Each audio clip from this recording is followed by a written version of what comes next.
Adult Network and Heart Network on Single TV channels 250 and 251. I am Paola Guthrie from Creating Purpose with Pao. Today, I will remind you again to please download the Zingo TV app on the respective app stores. While you download it, please rate it and leave a comment because we love to know how we're doing and how we can improve. The app is totally free. Zingo TV app is available in Google Chromecast and Amazon Fire, Fire TV Stick, Roku Sticks, and all smart TVs from 2016 and forward. Thank you again for joining us today because today we have an amazing speaker. We have an amazing trainer, amazing coach. His name is Michel Pope Jr. And I welcome you to the show. Yay! Happy to be here, my friend. Happy to be here. Awesome. Michel has been trained by famous leaders in the US, for example, John Maxwell and Joseph McClendon III, just to name a few. So I'm so, blessed to have you here and to share your wisdom with our audience today. So I appreciate you so much. Hey, I'm happy to be here. I'm honored, definitely honored to be on your show. Okay, so before we get our conversation started, I know one of the things that I admire the most from you is you're a family guy. You've been married for 25 years, so let's honor your wife and your family today. Have you guys watched the latest superhero movie? We have not yet. Okay. Okay, I just want to ask you because you guys enjoy superhero. I have boys, you have boys, and we share that in common that we love superhero movies. So I had to ask. So we want to, but we normally end up filtering our movies just to filter out any bad language, anything out of the movies. So we normally wait till it comes home, and then we use a service called ClearPlay to filter the movie, any violence, anything we need to filter out of it. So yeah, so we have to wait a little bit longer. Okay, good to know. Good to know that they have that. You are the coach.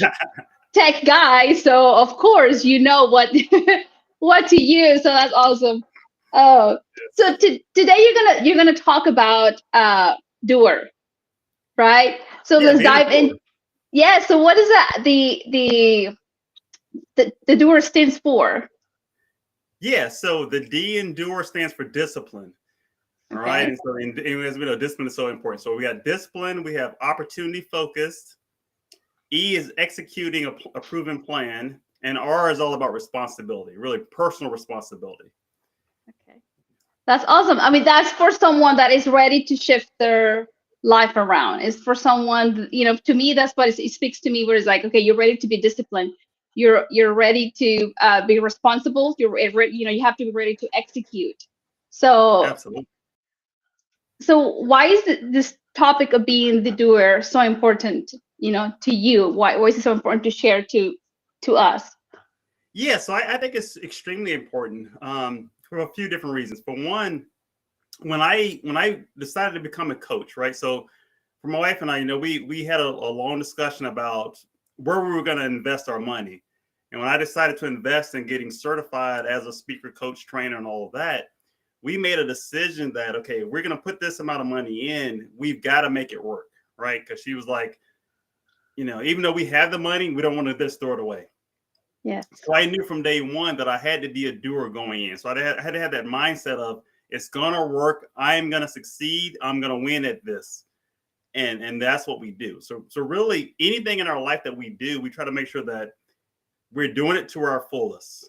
Because, we've lost money and things in the past. And we're like, no, if we're going to do it, we're going to make it work no matter what. All right. So that's why I think it's important to be a doer. And I think other people, because I see so many people that are doing that, they're in that ready aim mode, right? They're trying to plan everything out perfectly before they take any action. Like I have to have the perfect website up, or I have to have the perfect business cards, or I have to have this and that. And I'm like, no, do something first. And one of my mentors on the Maxwell team, Chris Robinson, he always says, learn a little bit, do a little bit. Okay. Right. So just learn a little bit and take some immediate action, because when you take that action, now you have a result and you can make corrections on that result. Right. If I make a phone call and the person hangs up on me, then I know that maybe I need to sound differently on the call, right? Say different words or something. But if I Yeah. just sit on my thoughts, nothing's gonna happen. That's funny you give that example because like today when I was sending an email, I was like, I I erased because I was like, I'm not using the right language. Mm, And I'm like, no. And whenever I went back and I was like, oh wow, that's the importance of taking action, imperfect, yes, right? imperfect action, absolutely. Imperfect action. And as you continue to learn, you continue to listen and go to courses and seminars, then you're like one of our mentors says, like your conscious becomes unconscious, right? Hmm. So the more we practice, the more we listen to it, then the better we'll become. But I observed that I was like, that's not the right wording. So I erased it and then I typed, what you guys have taught me. That's good, very good. Yep. So yeah, I agree with you. A lot of us out there, and it doesn't have to be on a specific field. Is whatever you're at in your life. If you're ready to step up, if you're ready to have that change in your life, is like Michael is saying, is like execution. Take the action. It might be imperfect at first, but the more we do it, then we'll condition our brain, our body to do it better and better each time. So yes, at first I got very excited and I asked you about superhero movie. I didn't ask you to share with us a little bit about you so the audience can get to know you more. So could you share a little bit about, your background, your passion, your purpose in life? Yeah, absolutely, absolutely. So yeah, so Michael Pope, the coach's tech guy, from North Carolina originally, Raleigh, North Carolina originally, but now my wife and I live in Ohio area.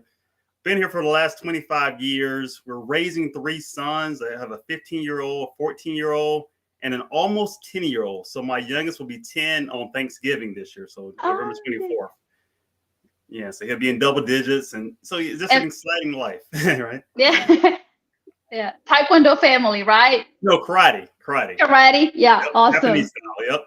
So yeah, Yay. yeah. So the two oldest, they have that black belt. My youngest, he just earned his brown belt this past Saturday, so we're super proud of him.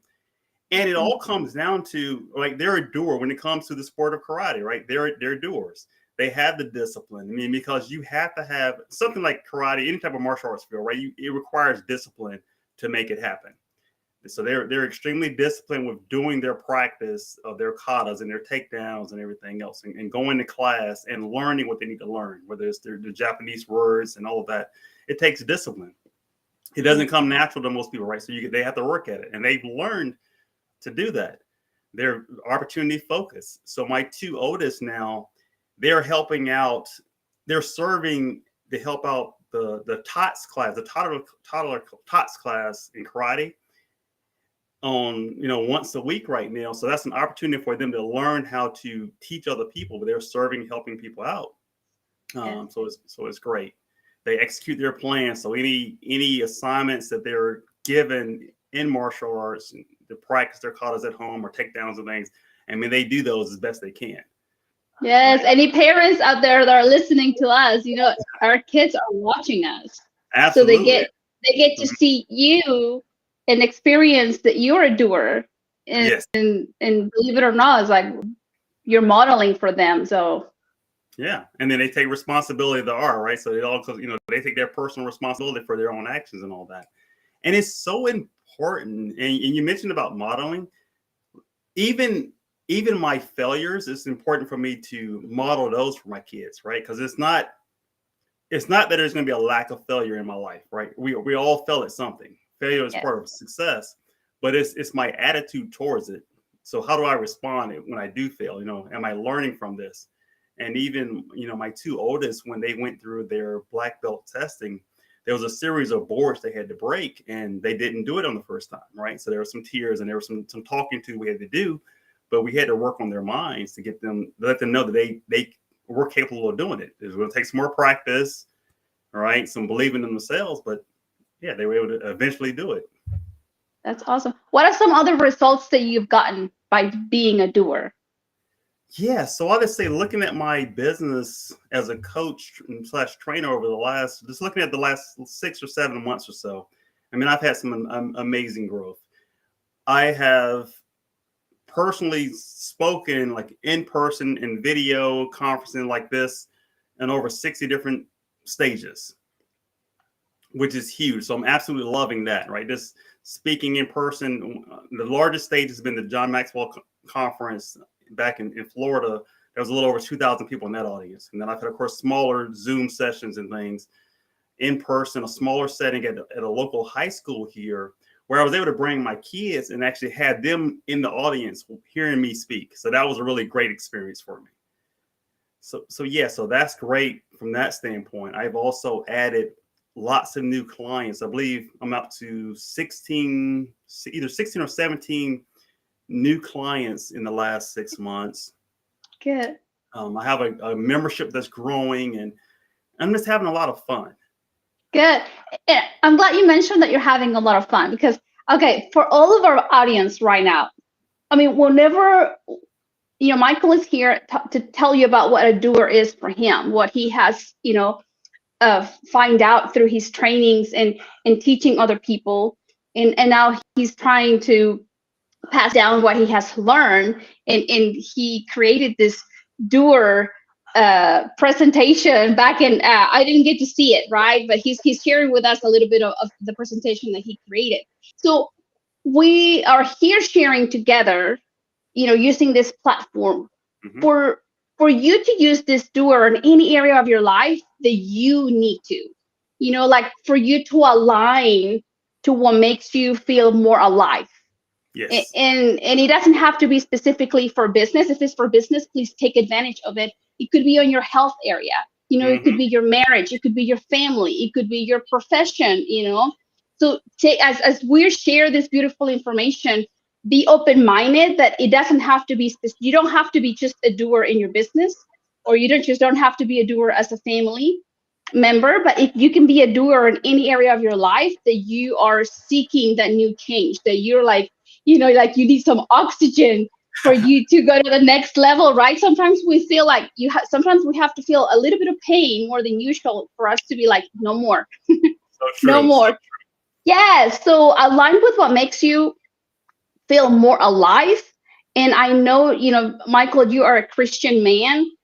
And sometimes whenever we're Christian and we try to do something new, then we might feel guilty because I'm telling you from personal experience, like you don't know if that's the right track.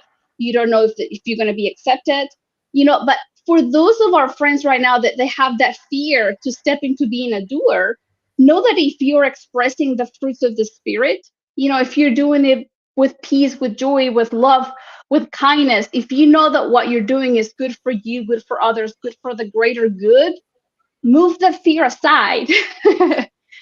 Right, because we need you all to be at your best or whatever you do. And being a doer right here is like, it's a great reminder and great information, like for me and all of you to step on whatever area of our life that we need to. So thank you so much for being here. I just wanted to clarify that because there's different mindsets out there, and you get to hear and you get, sometimes the comments from other people stopped us. And whenever we don't know, like whenever we don't know if it's the right track we even get stuck for longer. So I wanted to share that, like if it's good for you, good for the greater good, good for others, is like move the fear aside. So what is the number? What do you have to share about that? Yeah. So one thing I'll add to that is sometimes you may not be able to move the fear aside. Just do it anyway, right? So do it in spite of the fear. Do it with the fear, knowing, okay, maybe I'm a little fearful, but I'm going to keep moving forward, right? Keep taking those steps and taking action. And if you need help, reach out for help, because there's someone who's probably already pushed through and done what you're trying to do. Hey, just ask them for help and guidance and just go for it. Because a lot of times that fear is just in our head. And once we do it, we're like, oh, wow, it wasn't that bad. I remember my kids, when they broke their first board, like they were a little hesitant at first, like it's going to hurt. It's going to hurt. Then they did it and like, oh, that was cool. Let me do it again. Right. So yeah, we just got to do it. Yeah. And I'm glad you share that, because sometimes when we step over the fear, we take action. We do it, and it's like, oh, we did it. Oh, I want to do it again. There is that. It's like, give me another chance. I want to do it again. So yes, yes. For any of our audience today that are experiencing fear, self-doubt, those are fears of our dreams, right? Like our mentor shares with us. Yes. So Yeah. what And is the I see a comment from Maggie Jean here. Hey, Maggie Jean, good to see you. Yeah, she said, yeah, yes, if you need thanks. help, reach out for help. The fear is only in our heads. That's so true. So true. Yep. Yes. And one of your, maybe you're going to mention it here in a little bit, you talk about accountability, Yes. seek for that accountability that can pull you to where you're going. Yeah, that's so important to have someone that you can be accountable to. In a lot of cases, right, you need multiple people that you can be accountable to, but at a minimum, have one person that you're accountable to, that you can say, hey, this is what I'm planning to do. This is what I actually did. And you can get some help, because sometimes you may be struggling and like, man, I don't know if I can do it.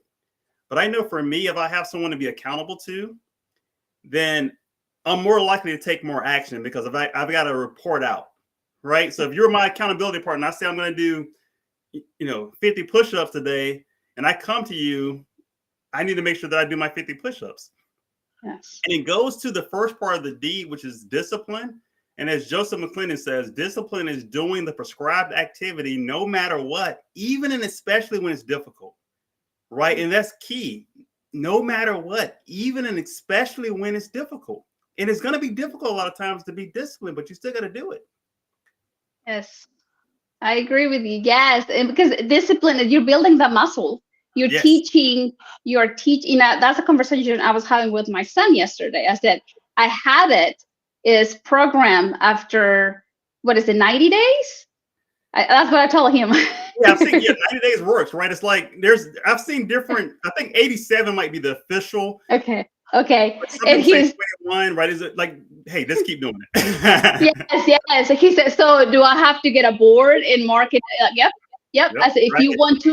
if you want to reprogram yourself, I said, to do that, for the rest of your life or for a long period of time, you have to do it.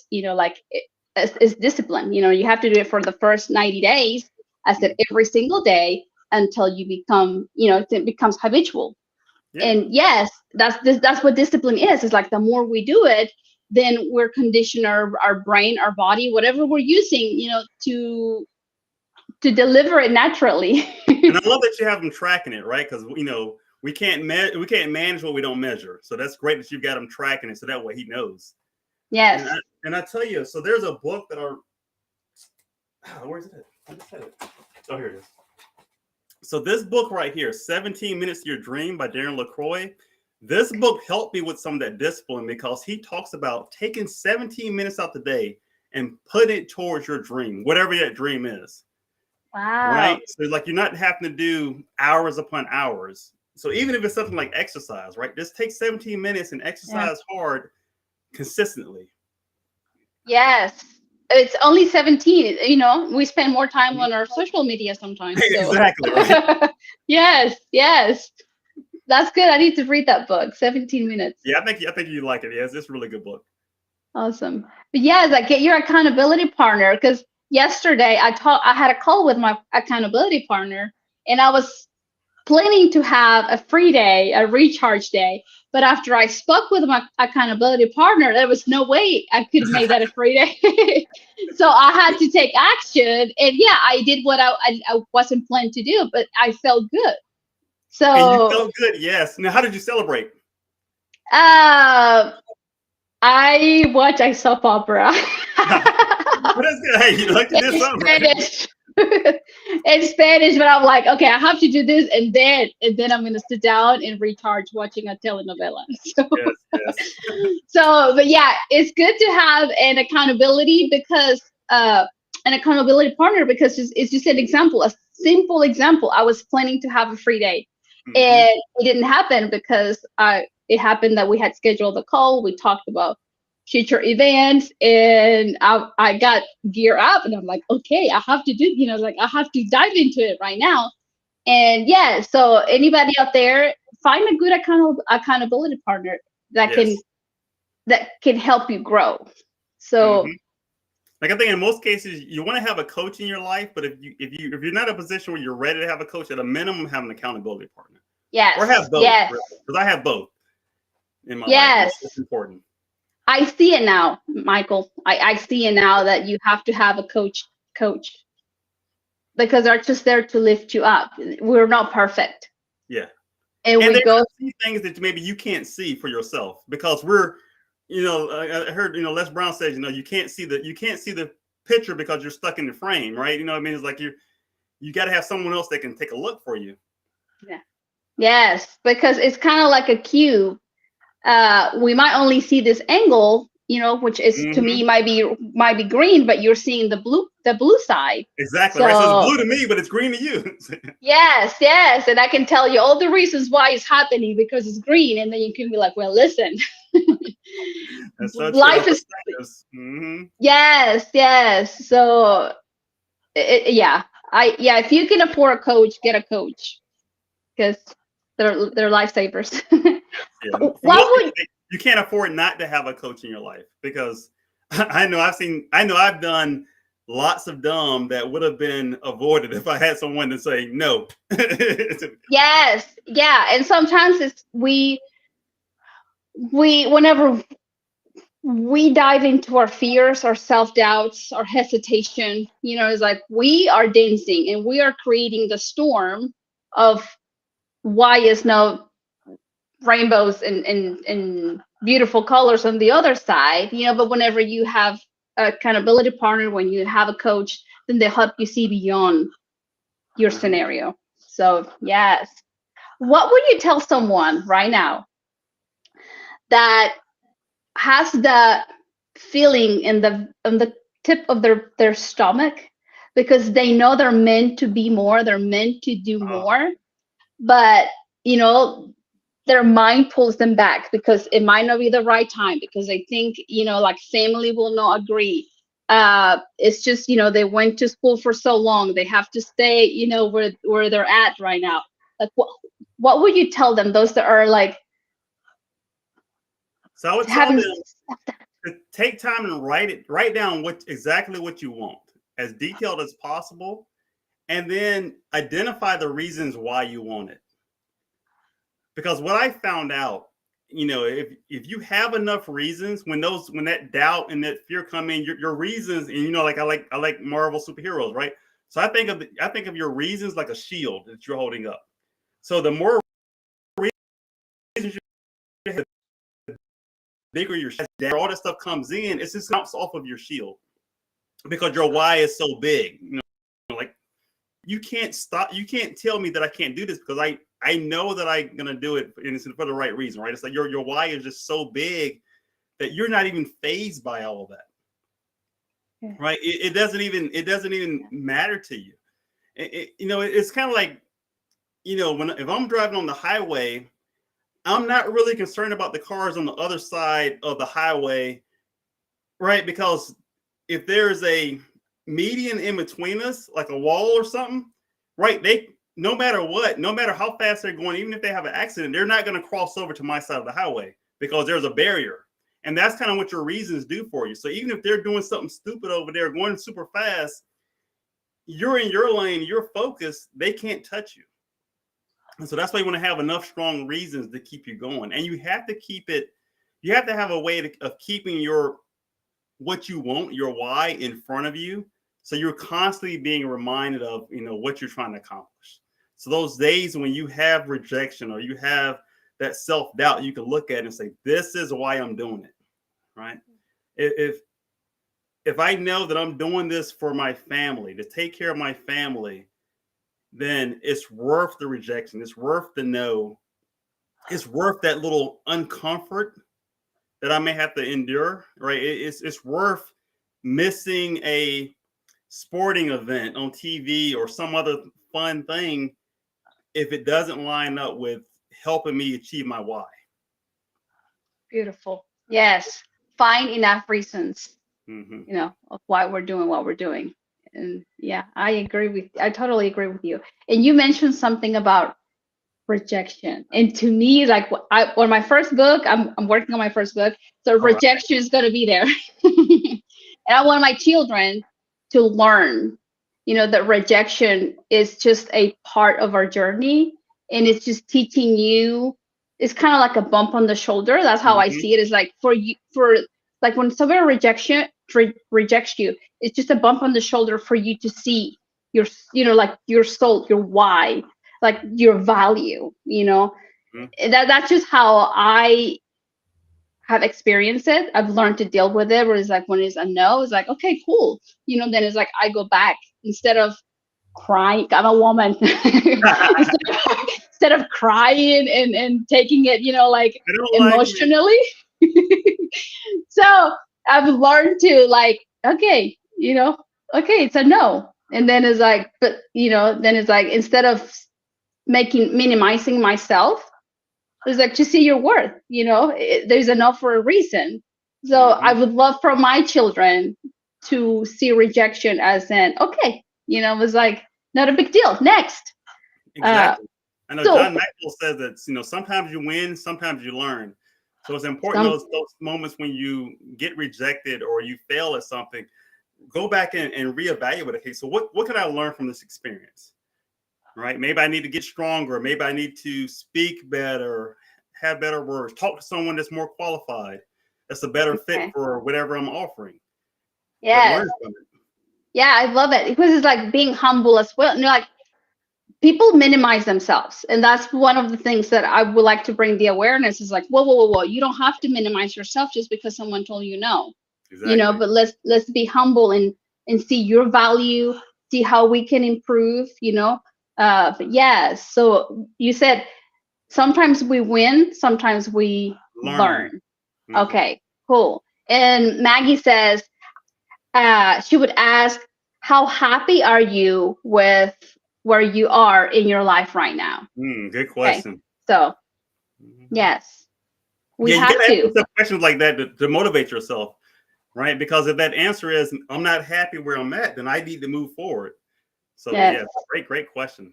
it's a great question, Maggie. Thank you, because the quality of our questions, can also move us forward, or Hmm. sometimes we get stuck because the questions sometimes that we ask might not be, could be sometimes it's like, well, why am I so stupid? Why, like those are the Exactly right. Those, questions. yeah, they're not helpful Yeah, questions. yeah. So yes, thank you, Maggie. So what has been the biggest pitfall that coaches need to avoid when they get started, want to take action? Coaches or anybody out there that, like they're about to take action and something happens. Yeah, I say probably the biggest is probably that fear of failure, and Okay. we've already touched on fear a whole lot. So I'll say that's probably one, fear of failure. But then I think also is probably self doubt, or thinking another way of thinking of it is thinking that they don't have enough. Either like I'm not good enough, or I can't succeed because I don't have XYZ. This reminds me of I just have to take one more course and I'll be ready. And then they take the Exactly. course, and then it's like I get I one just more have to take one more. certification, or yeah. Okay, yeah. So yeah, I've been there. Where it's like I just need one more, and Hmm. and this shows an example that I started. Just here we go. Yeah. It's not going to be perfect, right? It's what you're It's going to do it. no, yeah, but it's like I'm gonna learn each time and I'll try to improve it.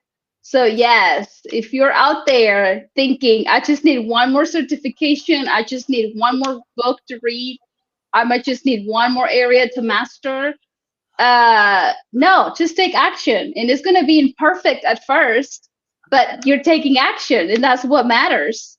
And we're not saying don't read or don't take certifications, right? Because we're both readers. We both, take certifications to learn different things.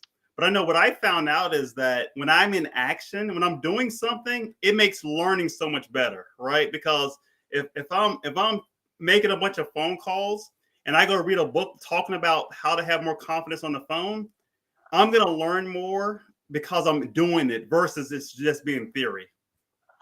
Yes, yeah. Keep learning, keep reading, yeah, keep taking certifications, because that's a never, to me, like I promised myself, that's a never ending thing.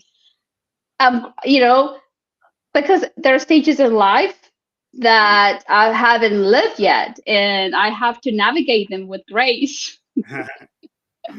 And I would share something right now, but let's move on, because it's like this new stage in my life that I'm learning to navigate it. But I choose to navigate it with grace. Yeah. And our courses have helped me a lot. And I know that, future courses will continue to inspire me to grow. So yes, what we're trying to say is that sometimes we use that as an excuse to think that we have to gain a new skill in order for us to take action. So just take imperfect action. Look at babies, sometimes they tumble when they're trying to walk, but they continue until they get it done. I'll tell you, that was me. So I joined Toastmasters because I used to have a fear of public speaking. And I joined Toastmasters back in 2003 to learn how to overcome my fear of public speaking. And I had a desire of being a professional speaker.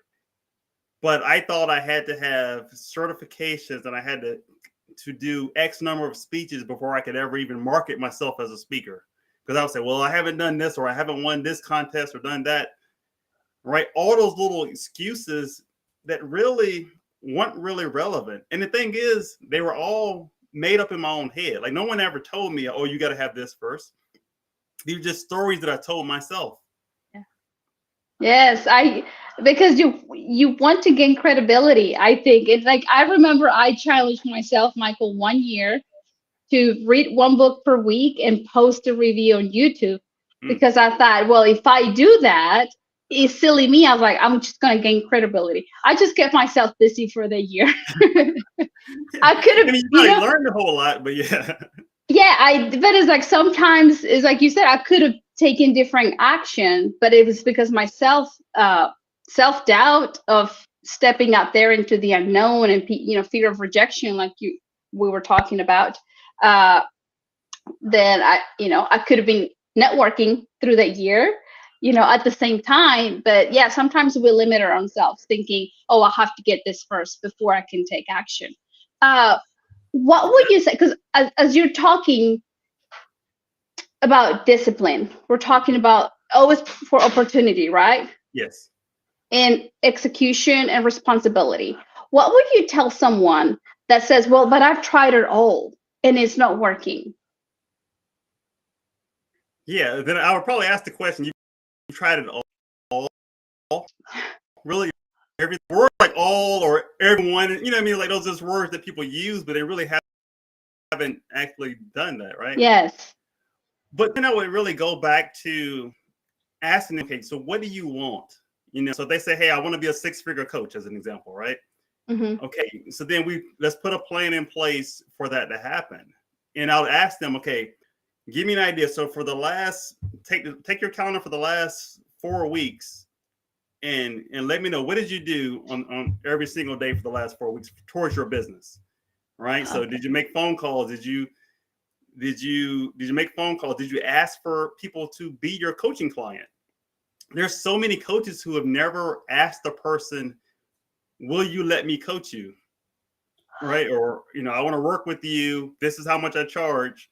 There's so many coaches who have never even had that conversation, and they've been quote unquote certified for years, but they're waiting thinking that someone is just going to come to them and say, hey, can I pay you to coach me?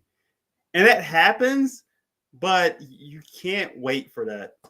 Right. Okay. So one of the things that, in the area of like discipline I talk about is doing, doing income creating actions. Right. So figuring out, okay, so if I only have X number of minutes per day or something, if you only have 17 minutes per day to work on your business, what income creating activities can you do in your business for 17 minutes? That could be making phone calls. It could be reaching out, sending people direct messages on social media.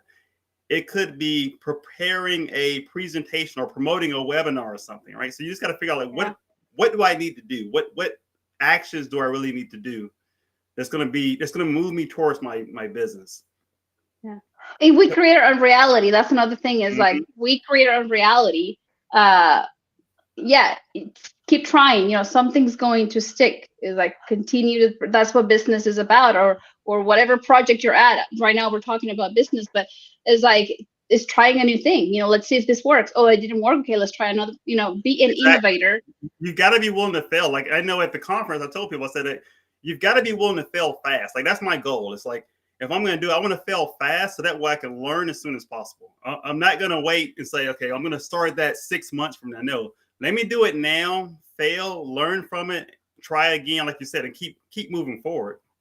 Yes, keeping that discipline, you know, keeping that discipline, looking for those opportunities, executing, and be responsible for our actions. So yes, if you're out there thinking I've tried it all already, I'm sorry, you haven't.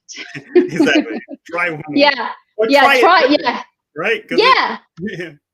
Yes, and remember to, you know, like you're doing this, whatever you're doing, you know, align with what keeps you alive. You know, what's the thing that keeps you alive so that you can continue to move through life with peace, with love, with joy, because that's what's all about, isn't it, Michael? It's like I know you love what you do. Absolutely. I love what I do because it's like to me, it's like I'm giving back. I'm giving back. And seeing my growth, and not just in my profession, but seeing my growth as a mom, you know, it's a huge win. So for anybody out there that feels like they've tried it all, you know, try one more time, realign with what keeps you alive. What do you really want in life?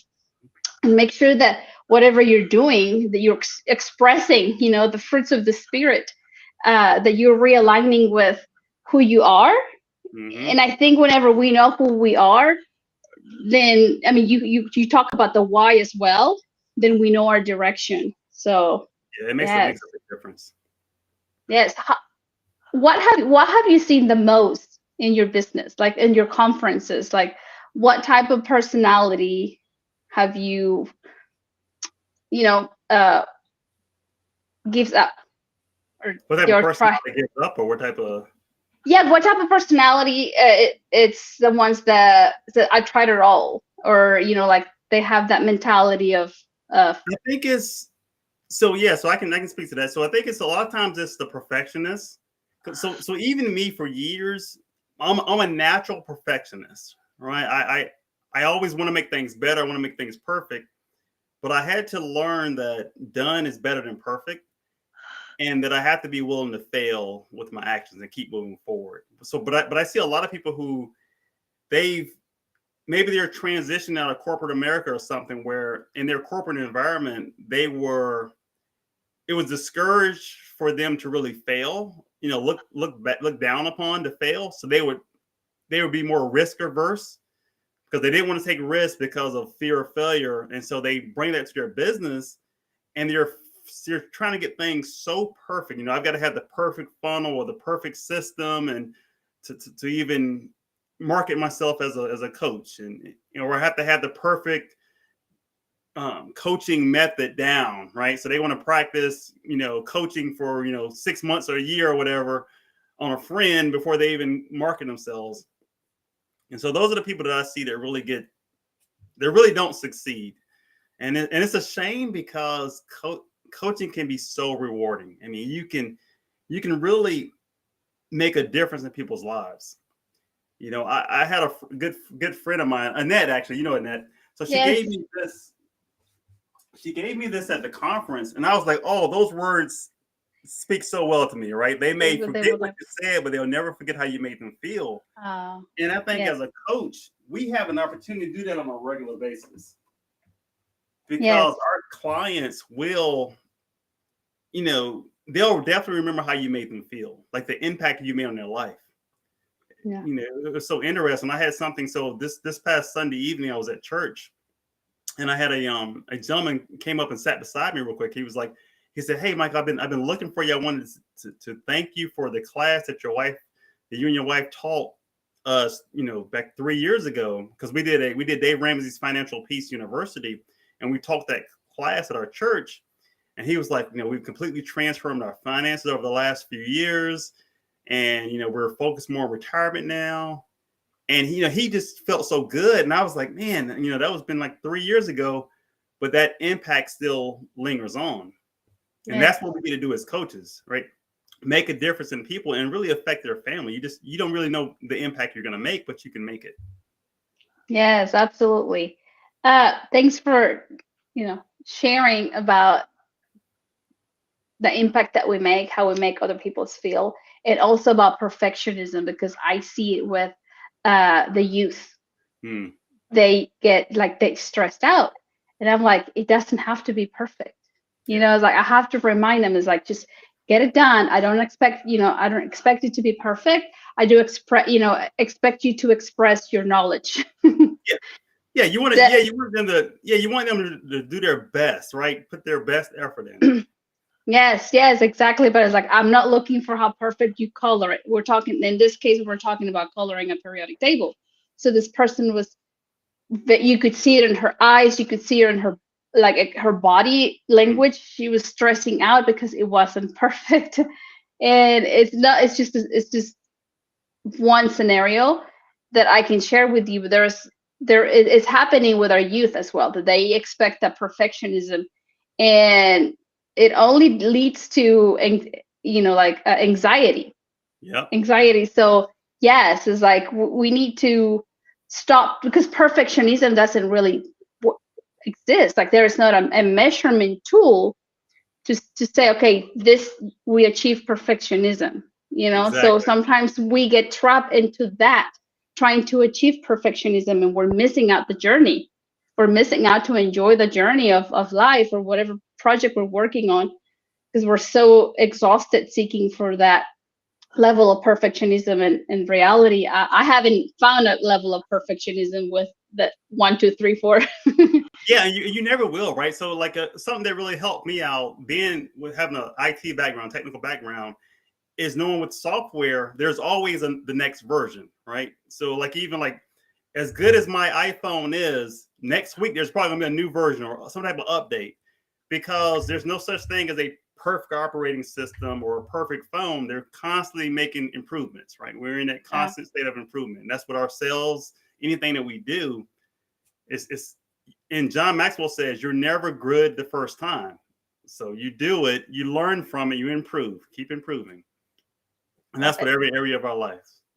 Yes. Trust me, I wasn't the best, father when, my oldest son was born, right? It was like, I had to learn. I made a bunch of failures, a bunch of mistakes. Yes, and we'll never reach, the perfect level of parenting, because they keep aging, and we're aging with them, and time keeps changing. And I'm right there where I'm like, okay, how can I approach this to the best of my abilities with grace? How can I approach this new change with grace? So yes, it's like, and here we go. It's the mindset as well. Things are changing. Yeah. How can I approach this with grace? What is your number one tip for saving time by being a doer?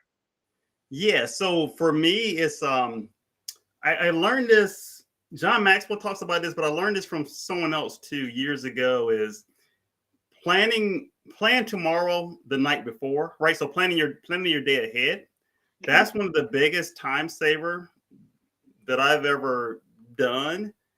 So as an example, let's say if tomorrow I know that I need to make 5 calls, as an example, right? So one approach is to wait for tomorrow and then look up those names and numbers, and right, and that takes effort. If I do it the night before, plan out that list. Okay, I'm going to call Joe. I'm going to call John. I'm going to call Sarah. Right? If I plan it all out the night before, then when it comes time for me to take that action, I've already got it planned, so I'm able to do it right away, versus having to waste mental energy looking it up or something.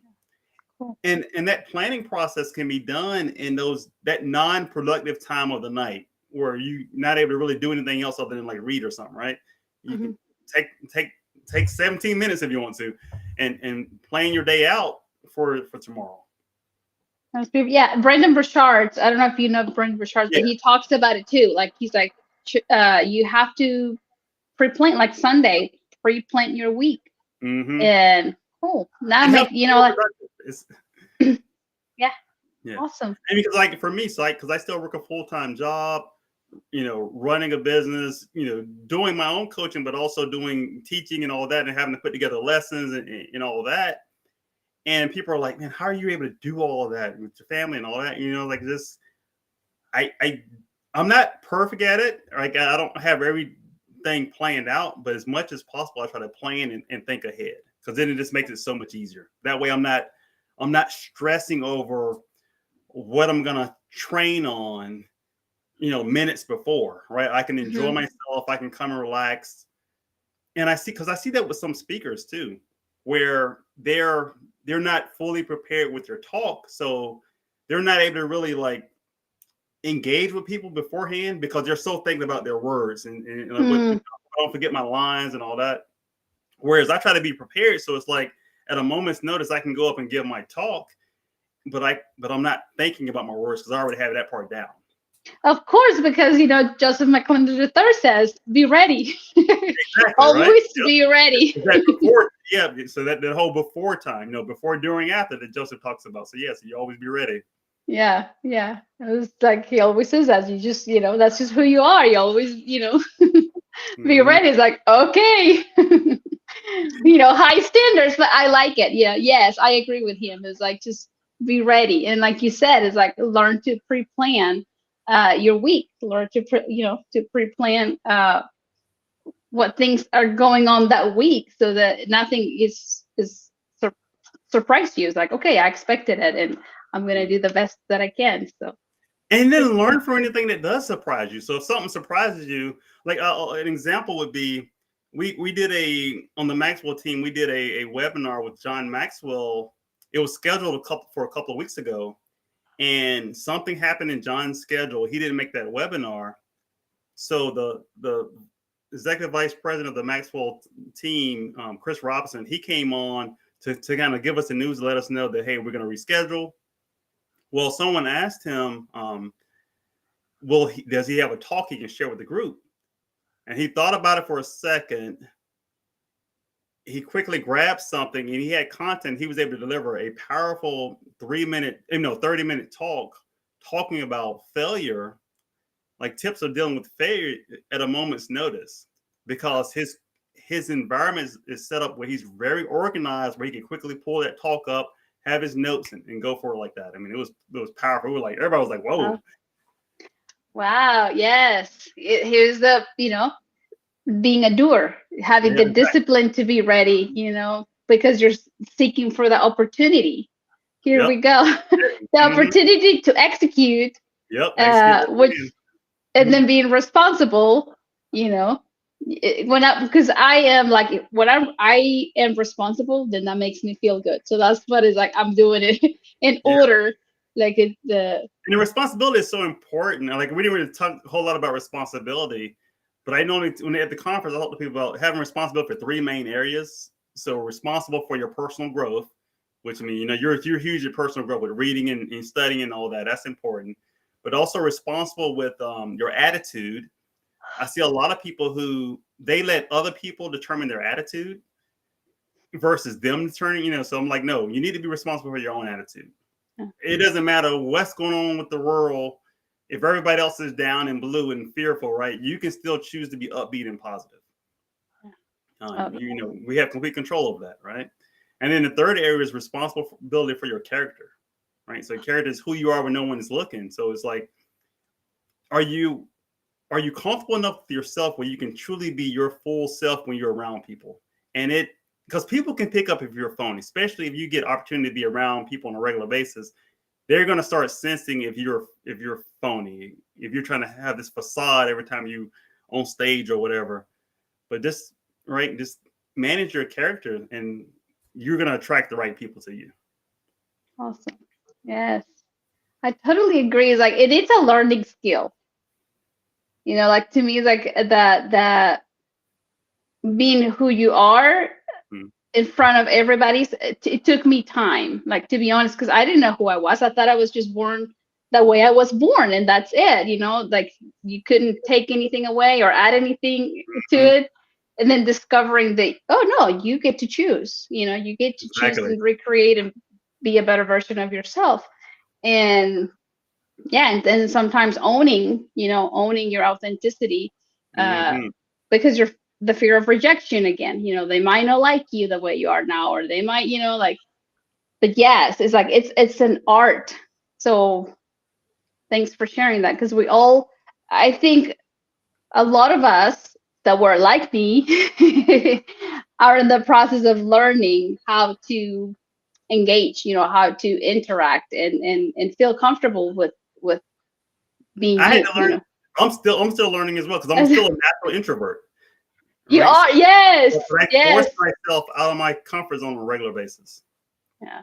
Yes. But we step, you know what I mean? We step out of the comfort zone, and that's what matters. We're exercising that muscle. So Yes. that's beautiful.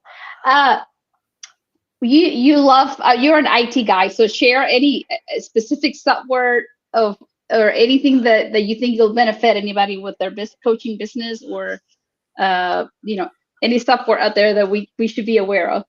Yeah, I'm trying to think. There's so many. So if you look at coaching, right? I normally tell coaches that come to me asking about software, keep it simple. I think all coaches need a way to accept appointments. So something like a Calendly, or I know I use Book Like a Boss. Some people use Acuity. So some type of scheduling system for your appointments is very important. And I think some way of accepting registrations for something, right? So if you're going to do a webinar, if you have a lead magnet to attract people, you got to have some type of system in place to attract that. You don't necessarily need to have a website. You just keep it simple. Okay. And what is your number one tip for being more efficient with being a doer and getting better results with less effort? See, if I number one tip would probably be track your progress. What I said about track your activity. Okay. And celebrate, right? Yeah, and celebrate. Absolutely, yes. That Yes. celebration part is important. Yes. Okay. Just tracking where we're at and where we're going, and Yeah. then celebrating ourselves. Yeah, because you'd Good. be amazed. Because I know that even before the conference, like I said, okay, well, the first conference was in April, so it was like 6 months difference. I said, let me actually go back and look, like put all the numbers together for what I've done in the last 6 months, and I amazed myself. I was like, oh wow, I didn't realize I had spoken on this many. Because I knew I had spoken a lot, but I was like, oh, now I started adding them up, and I was like, whoa. Okay. But yeah, but it's track it because so many of us in the whole year. Like a lot of people get to December, didn't do this, I didn't do that, I didn't do that. Right? They're stuck with the didn'ts versus saying I accomplished this, I accomplished this, I accomplished this, I exceeded my expectations here. Right? So you got to have that. Ask yourself those right questions. Now that you said that, and we're almost at the end of the year, we're in November, it would be a great, question for to share with our audience, is like, begin to ask yourself, what was good for this year? Exactly. What was your accomplishments for this year? Mm-hmm. Even if they're tiny, give yourself grace, give yourself credit for what you gained this year, because that is going to inspire you to go to the next year, 2023, with even more enthusiasm, with more inspiration to do more. So yes, keeping track of, looking back and looking at what we've done, how much we've grown, what we've learned, what we Yep. practiced, right? And what we didn't, then we can write it down for the Yeah. next How can year. I improve for next year? Yeah. Mm-hmm. Yeah, so it's just kind of like the perfect time of the year right now. Begin to analyze, to reflect, and all the beautiful things that we did, and those things that we didn't accomplish. But it doesn't mean that we won't. It could be that we can bring them to 2023 and try it again, even with, here we go, with more growth, more inspiration, more love. I think this is one of the fruits of the spirit that I think we must express as often as we can. You know, the love, the patience, the kindness for other people, even for those that we don't know. So Hmm. thank you so much for being here. Is there a last message you would like to share with our audience? Yeah, I just say be willing to fail, right? So take imperfect action and be willing to fail. Yes, please do, because if I wouldn't have taken imperfect action, this show would not be happening because I was so afraid of my English. I was so afraid of messing up. I was so afraid of like promoting, like typing in English. So I am a proof of that, uh, that you have to take imperfect actions if you want something to grow, if you want something to continue, you know, to flourish. So please take imperfect action, and thank you so much for being here. Thank you for your time. I Thank appreciate you. you so much. I'm always enjoy learning from you. You know, I admire your professional life and your family life as well. So I thank you for I learned a lot sharing. from you too. I watch what you do, so I appreciate you. Thank you. Uh, I just want to remind you all that it is you who give power to your talents. You're very unique. Everybody has talents. So make sure, you know, like you give power to those talents. And with that, you give life to your dreams. Thank you so much for being here. Remember that this show can also be heard on the Spanglish World Network. Please check out spanglishworld.ca for all news and programming. Spanglish World. Watch it, hear it, read it, download it, and live it. Blessings to you all, and we'll see you soon. Happy Thanksgiving. Happy Thanksgiving, everybody.